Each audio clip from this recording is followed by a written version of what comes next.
Hello, my name is Alexander Stewart and I'm a fourth year student studying in my last year at Glasgow Caledonian University.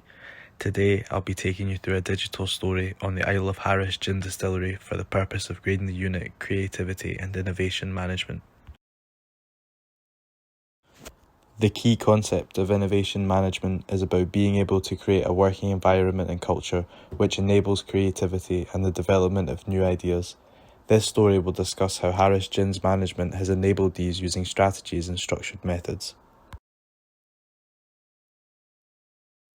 The company was first started back in 2015 when there were very few Scottish gins available internationally. Simon Erlanger, who is the current managing director and CEO, recognised that by introducing a manufacturing and bottling plant on the Isle of Harris, it could have social benefits such as creating further employment and bringing more tourism to the island. With private investment and funding from Scottish Enterprise, the distillery was created with one named product line being 1916, which holds significance as it was the last recorded population of the island by census in 2011. They had an annual turnover of almost £7 million last year and made a gross profit of £2.7 million in the financial year of 2022. These figures are a testament to their success. Tid and Besson outline that innovation can come in various forms, and these are product, process, paradigm and position. The innovation itself can also be radical, meaning that it's a big new change to be implemented quickly, or it can be incremental, being a little change over a longer period of time. Product innovation is significant for Harris Gin as they have implemented a new aluminium bottle for their gin which increases its recyclability.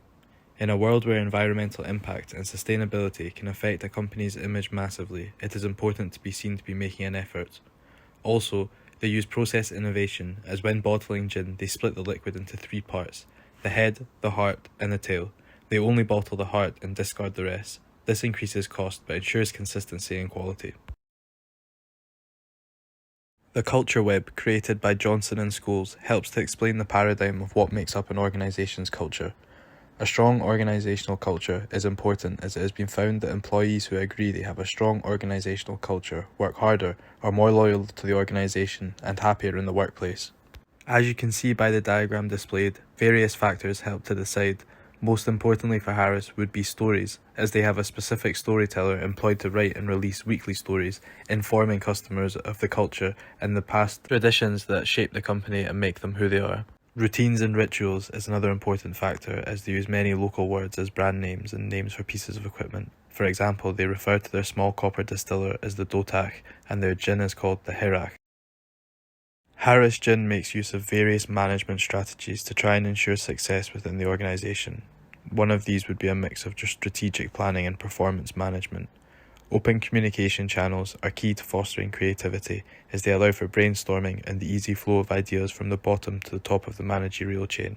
Cross-functional teams are important, as it allows for people with different skill sets and interests to get together and make use of their collective genius to try and find solutions to issues or innovative improvements or products and processes. Harris Gin adopts a hierarchical structure with 5 original investors still sitting on the board to this day. They have a deep-rooted sense of connection between the island itself, the community that it employs and the products that it sells. Within the organisation are 45 local people.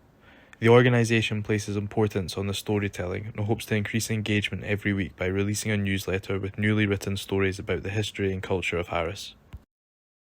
Harris Gin does well to foster a culture of creativity and innovation, even though it can come with its own challenges. Open communication, for example, must have a balance between transparency and overwhelming people with information. Also, diverse opinions can sometimes be the cause of conflict, and so conflict management becomes more prevalent in these situations, which can add additional stress to a workplace during times of innovation. It could improve its management by possibly sending out questionnaires to staff about their opinions of the culture at work and how it could be improved. Continual assessment of this would improve their culture. Harris Gin helps to meet its sustainable development goals by proactively releasing information regarding campaigns and projects it's involved with. Examples of these would be the Diaspora Project or the Marine Project. One goal of significance to them is sustainable cities and communities. Being a social distillery, aiming to create local jobs and improve the local economy, being sustainable to them is key, and by ensuring that they employ young people from the island and coach and develop them throughout their careers, they help to meet this goal. Thank you for listening.